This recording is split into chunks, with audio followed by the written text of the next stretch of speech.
Got it. Got it. Thanks very much, Sarvendra. Appreciate you joining in with that perspective. Choka is with me, but we'll just quickly, Choka, I request you to stay with us. Just looking at the Nifty 7726. Pankaj is here, and he's going to take us through the JSPL management conversation. He caught up with Ravi Uppal. And Pankaj, why don't you quickly take us through the conversation? Prashant, instead of results, started first with the JSW Energy deal. They have sold their 1,000 megawatt Chhattisgarh plant. What does the management have to say about it? Let's listen in. Let me first explain to you the structure of the deal. You know, we have talked about selling the 1,000 megawatt of capacity at Tamnar project to JSW for a consideration of 6,500 crores, subject to fulfillment of the certain condition precedent. And under this deal, you know, they will pay us an advance of 500 crores. And once we have fulfilled the condition precedent, then they will pay the rest of the amount to us. And for this, they have allowed us a time period, a maximum time period of 2 years. We at JSPL are pretty confident that we should be able to, fulfill these CPs in a time frame which is much shorter. So they will pay us a 500 crores advance after certain obligations are fulfilled, formalities, and the balance after the CPs are fulfilled.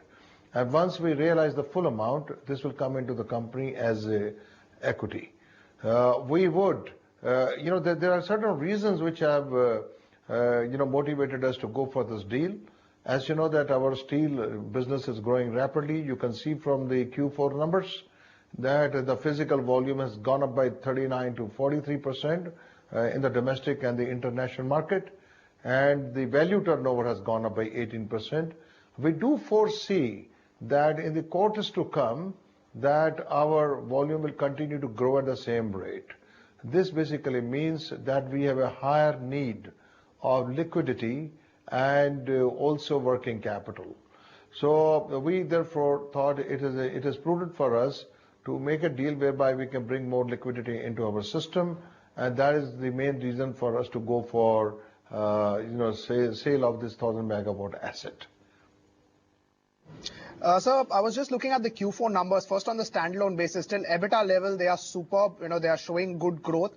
But when I come to the interest cost, it took you into losses number. Can you just talk about the debt? What are we doing to reduce that interest cost in FY17? Well, it is true that our debt levels and depreciation, both of them are high. Although the EBITDA level has reached 19% on JSP standalone basis. But since we made huge investment in 2010 to 2014 by adding new power plants and steel plants, so therefore that resulted in the debt levels rising. Our total debt at the end of March 31st was about 46,000 crores. We are very keen to sort of bring down this debt level. It's going to happen through a two-pronged action. Number one, we are going to focus a lot on increasing our EBITDA levels. We think the way the steel market is now looking up and the prices are improving, that we should be able to really ramp up our EBITDA levels, and we will use those earnings to, reduce our debt level. That's number one. Number two, we will also do selective sale of assets, including the one that we have done to JSW, plus certain other assets that we think are non-core and non-critical for us. We could also enter into some partnerships with overseas major players. So through different channels, we believe that we will be able to mobilize more cash, and that will be used basically for repayment of the debt. Our overall goal is that by 2019-20, we should be able to bring our total debt to a level below 30,000 crores. Right. So year after year, your capex needs have gone up, but last year we saw 2 plants getting commissioned. In FY17, will the capex need be lower, which means you'll have more free cash flow for repayment? I want to tell you one thing, that the JSPL management decided that we will go extremely slow when it comes to any new projects, and consequently the capex will be extremely limited. And right now we are in a consolidation phase. If at all there are any small projects which are in a completion phase, we will complete them, but we don't intend to take up any new projects. To that extent, we will really put a lid on new capital expenditure. Our focus will remain to shore up our earnings and also raise cash from certain assets and use the entire amount to reduce our debt levels. Right. So are you looking at refinancing the debt? 46,000 crores, the rate seems to be slightly higher. Are you looking at refinancing for a better rate? Well, right now, that refinancing, as you know, we have done 5 by 25 for our power assets. We also have 5 by 25 scheme, which is in progress for our JSPL assets. And I'm just hoping that the next few months we'll see that the 5 by 25 refinancing scheme should also be completed for the steel. Can you talk about EBITDA per ton for the steel business? QOQ prices have gone up. Have we seen an increase or only the volumes have increased because of new plants getting commissioned? Yes. As I mentioned, the fourth quarter, we had only 1.5 months during which the prices improved. So they started to move up, but they didn't still come to the level where they should be.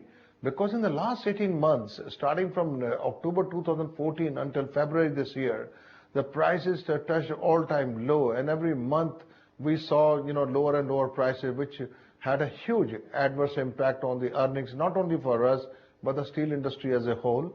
I think the steel industry is definitely getting a much-needed relief after the MIP was introduced, and international prices also started to rise after Chinese decided to close about 100 million ton of their steel plants. I think that's good for the entire global industry, not just for India, but for China as well.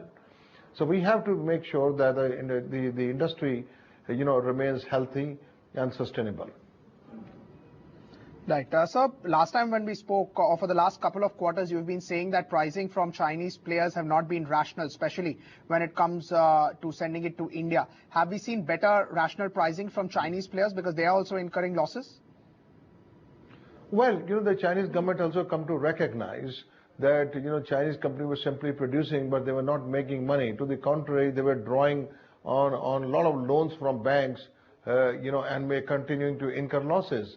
So the government in China seems to have taken a decision not to support these kind of ailing units anymore. And they do realize that 1.2 billion ton capacity they have built up is simply not sustainable. And it could not only impact their industry, but the global industry of steel. So therefore, they are taking some actions. I do suppose that in the next 3 to 4 years' time, the Chinese, capacity will come down by 250 to 300 million tons, which is good for everyone. And the closure of these units is, leading to firming up of prices. Parallelly, the government of China has also announced a plan for a huge investment for development of certain regions which did not get much investment in the past. So I think the couple of these actions, when cascaded together, have resulted in an improvement of steel prices internationally. So thank you so much for taking out time for us. Always a pleasure talking to you. Prashant, that was the management of JSPL saying that steel prices are looking up and they would be very cautious when it comes to new capex. Congress, thanks very much for that. Okay, so 18, 19 points on the Nifty, 77.25, and the Sensex is doing a little better, about a third of a percent, actually 0.4 higher. It's 25,197. Choka is still with us, but we have to take a quick commercial break. So let's do that. Come back and see you on the other side.